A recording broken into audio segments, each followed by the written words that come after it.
The night was gloomy, and the wind howled through the desolate countryside as I stood by the roadside, my thumb extended in hopes of catching a ride. The darkness seemed to swallow the road ahead, and my heart pounded with a mix of excitement and apprehension. I was a lone traveler venturing into the unknown, seeking a lift to the next town. I had been waiting for what felt like hours when a vintage sedan, its paint faded by time, pulled up beside me. The window rolled down to reveal the driver, a tall man with sharp features and a calm demeanor. He introduced himself as Nathaniel Blackwood, offering me a serene smile that strangely put me at ease. With a polite nod, I accepted his invitation and settled into the worn passenger seat. The interior of the car exuded an air of tranquility, despite its aging appearance. The engine purred to life, and we continued our journey down the shadowy road. Nathaniel spoke with a refined diction, his words carefully chosen, as if every sentence was a meticulously crafted piece of art. He shared tales of his own travels and the places he had visited, each story more captivating than the last. The rhythmic sound of his voice seemed to lull me into a sense of security, and I found myself becoming increasingly entranced by his narratives. As the clock approached midnight, Nathaniel's stories took a darker turn. He spoke of a remote village hidden in the heart of the mountains, a place shrouded in mystery and secrecy. He mentioned a woman named Evelyn Monroe, a resident of the village who possessed an otherworldly beauty that captivated all who beheld her. Nathaniel's voice grew hushed as he described Evelyn's mesmerizing allure and the strange occurrences that surrounded her. People whispered that she held an ancient power, one that could grant unimaginable desires at a grave cost. My heart quickened as he recounted tales of those who had sought her favors, only to meet a grim fate. The road twisted and turned, leading us deeper into the night. Nathaniel's words became increasingly cryptic, and I felt a growing unease settle in the pit of my stomach. He spoke of a man named Benjamin Caldwell, a scholar who had become obsessed with unlocking the secrets of the village and its enigmatic inhabitants.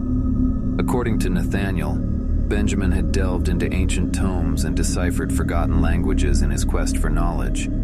His obsession led him down a treacherous path, and he ultimately vanished without a trace, leaving behind only cryptic writings that hinted at dark truths. The car's headlights illuminated a fork in the road, and Nathaniel's gaze fixed upon me, his eyes gleaming with an intensity that sent shivers down my spine. He spoke of a choice that lay ahead, a decision that would determine my fate. Would I continue on the path of curiosity, risking the unknown, or would I turn back and leave the mysteries untouched? The road ahead stretched like a serpentine ribbon, its twists and turns mirroring the intricate web of tales spun by Nathaniel. He recounted the story of Jonathan Sinclair, a daring traveler who had chosen to uncover the truth behind the village's secrets. Jonathan's journey led him to Evelyn Monroe, the captivating enchantress, and he became entangled in a web of desire and peril. With each passing mile, Nathaniel's narrative seemed to blend with reality, and I found myself questioning the very nature of the world around me. The boundaries between truth and fiction blurred, and a sense of impending doom hung heavy in the air. As we neared the heart of the mountains, Nathaniel's voice trailed off, and he turned to me with an inscrutable expression.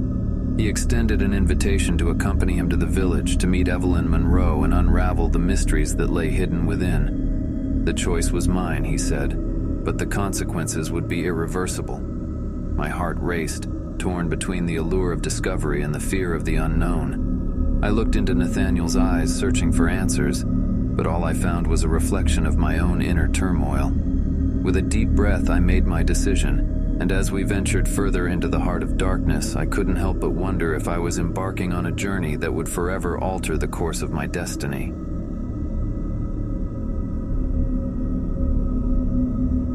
The sun dipped below the horizon, casting long shadows across the desolate stretch of highway. I stood by the side of the road, my thumb outstretched, hoping for a ride.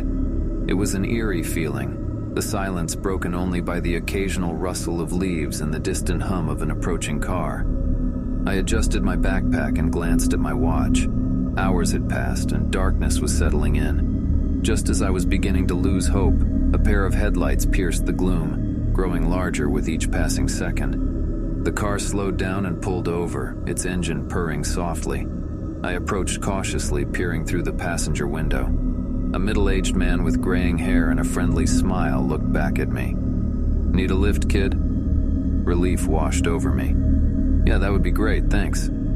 I opened the door and settled into the passenger seat.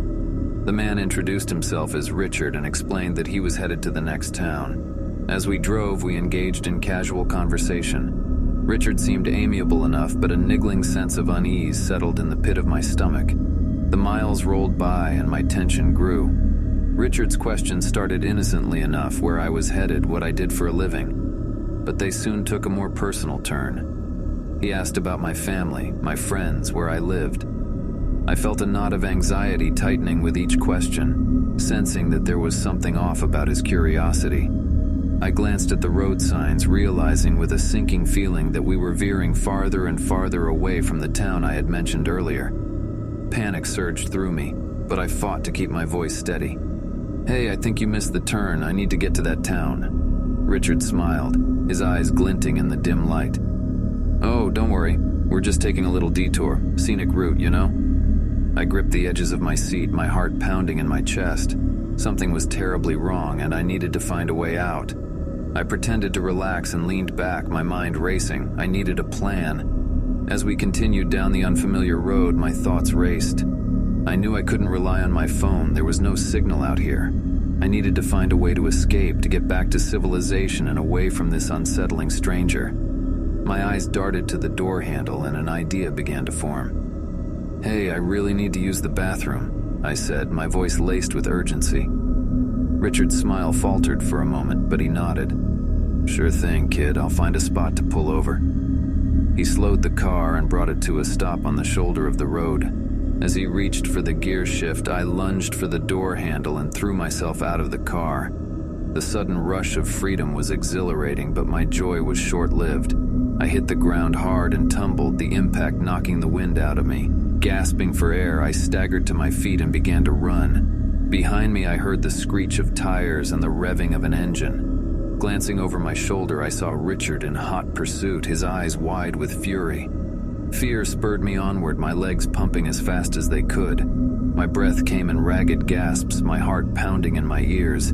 I sprinted through the darkness, my only goal to put as much distance between myself and the man chasing me. I stumbled and fell, the rough terrain tearing at my hands and knees, but I forced myself to keep moving. The sounds of pursuit grew fainter, and I dared to hope that I might escape.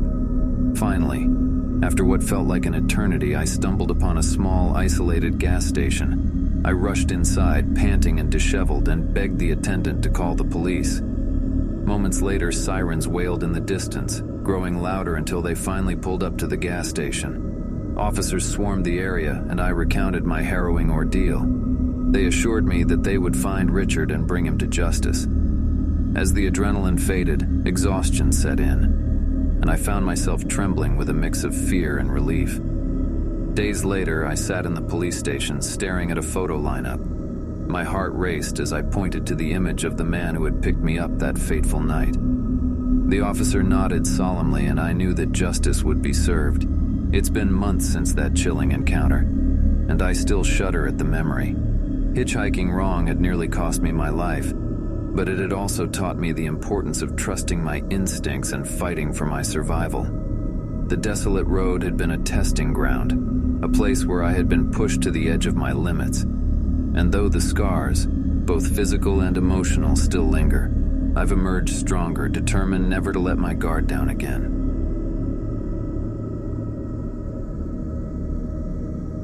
My insatiable wanderlust often led me to make impulsive decisions, and one fateful day, I found myself standing by the roadside, thumb outstretched.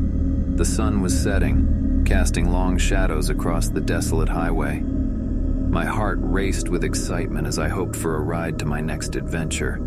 A sleek black car pulled up, its tinted windows hiding the identity of the driver. Hesitation tugged at me, but I brushed it aside and climbed in. The driver was a charming woman named Emily with a warm smile and a captivating aura. We exchanged stories, and I felt an instant connection. As we drove through the fading light, Emily mentioned a shortcut that promised to shave hours off my journey. Eager to embrace the unknown, I agreed.